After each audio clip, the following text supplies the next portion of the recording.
عنوان ہے self made لوگوں کا المیہ، اور اس میں ہم سبھی کردار ہیں اس کے کہ روشنی مزاجوں کا کیا عجب مقدر ہے، روشنی مزاجوں کا کیا عجب مقدر ہے، زندگی کے رستے میں بچھنے والے کانٹوں کو راہ سے ہٹانے میں، ایک ایک تنکے سے آشیاں بنانے میں، خوشبوئیں پکڑنے میں، گلستاں سجانے میں، عمر کاٹ دیتے ہیں، عمر کاٹ دیتے ہیں اور اپنے حصے کے پھول بانٹ دیتے ہیں۔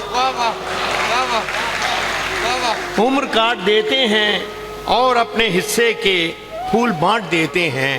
یہ نہیں کہ ان کو اس روز و شب کی کاہش کا کچھ صلہ نہیں ملتا، مرنے والی آسوں کا خون بہا نہیں ملتا۔ زندگی کے دامن میں جس قدر بھی خوشیاں ہیں سبھی ہاتھ آتی ہیں، سبھی مل بھی جاتی ہیں، وقت پر نہیں آتی، وقت پر نہیں ملتی۔ واہ کیا بات!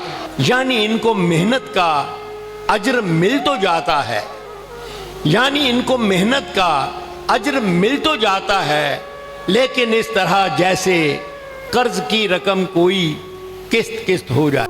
واہ واہ واہ واہ واہ واہ کیا بات! یعنی ان کو محنت کا اجر مل تو جاتا ہے، لیکن اس طرح جیسے قرض کی رقم کوئی قسط قسط ہو جائے، اصل جو عبارت ہو پس نوشت ہو جائے، اصل جو عبارت ہو پس نوشت ہو جائے۔ آخری شعر اس کا کہ فصل گل کے آخر میں پھول ان کے کھلتے ہیں، فصل گل کے آخر میں پھول ان کے کھلتے ہیں، ان کے صحن میں سورج دیر سے نکلتے ہیں۔ واہ واہ واہ واہ واہ ان کے صحن میں سورج دیر سے نکلتے ہیں۔